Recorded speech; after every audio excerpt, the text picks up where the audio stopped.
It's getting towards the end of the month, and when you're running low on funds and don't feel like you've got enough in the bank to buy a new canvas, a very easy way of making a cheap canvas is just priming a piece of cardboard with some earthy colours and acrylic paint. This sets up a sort of barrier between the surface of the cardboard and your paints, so it primes a good enough surface to paint on. This was done a lot in the Soviet times in Russia. If you buy any sort of old paintings, or old Soviet paintings from the 50s or the 60s, often you'll buy them and when you receive them you realise they're actually painted on cardboard, because they just didn't have money in those days to buy canvas. So this is a good way to do it. And today I'm going to paint another John Singer Sargent head. This is called Head of a Sicilian Peasant. I've loved this painting for years. I've painted it a number of times. I love the yellows in it. I love the great design, again, with the shapes, the beautiful dark hair that shapes the yellow flesh tones in the head, and the beard that just simplifies the mouth.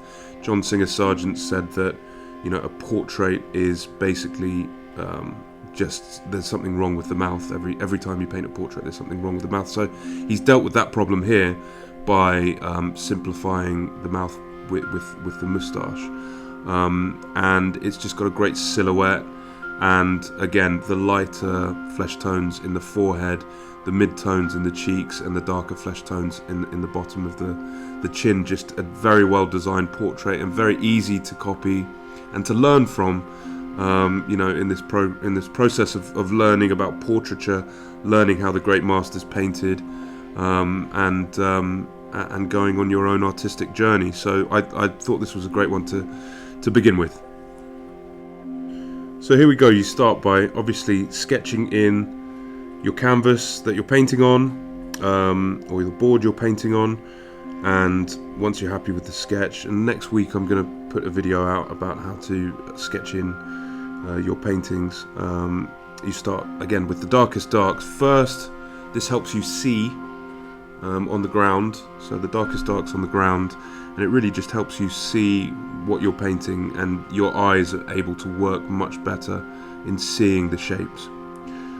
So start with the darkest darks, and then as you see, I go into the lightest lights of the flesh tones, and then I move down into the sort of mid-tones and the shadows, and it's a little bit like painting, but it looks a little bit like painting by numbers. But once you know what you're doing, it's very much just a process of what we call, what is called laying in.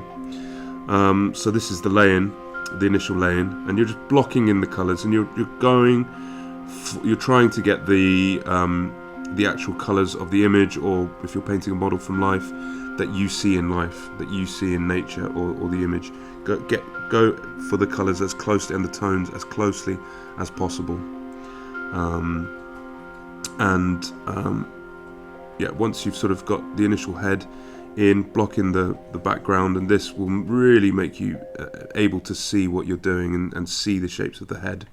And remember, always walking backwards and forwards and backwards and forwards to keep observing what you're doing from a distance, because the eye reads the painting a lot better from a distance. Now the basic lay-in is blocked in. I'm now going in and refining the colours, the tones of the skin, the shapes, sort of leaving the eyes until later on, once I'm sort of happy with the tones and the shapes in the flesh, and with the moustache and the ears, and how it all works together.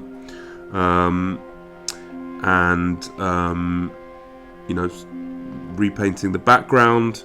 One thing about backgrounds is always put white into backgrounds, more white than you'd think into backgrounds, because this kind of makes it airy. There's less white in the flesh tones, because they're thicker tones, thicker tones of the skin, there's a sort of airiness to the background that you're trying to achieve, and so, you know, more white than you would think, even if it's a darker background.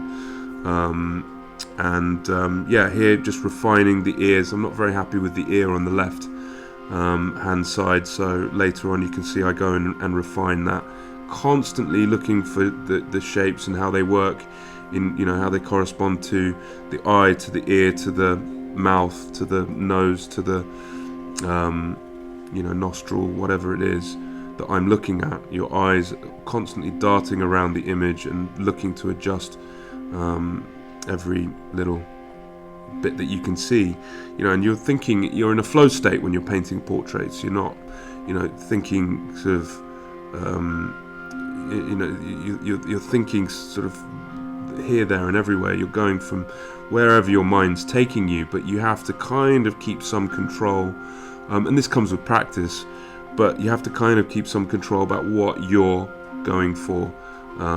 In the end, what are you going for? You're trying to, you know, in this painting I was trying to draw with my brush. I was really trying to use my brush to draw the shapes and draw you know, the marks on the face, and really create a very interesting painting with vibrancy and flicks of paintbrush, and so there's a whole vibration in the end that comes together as a whole with the head. Now, this was just a quick sort of practice painting, practice portrait that I did.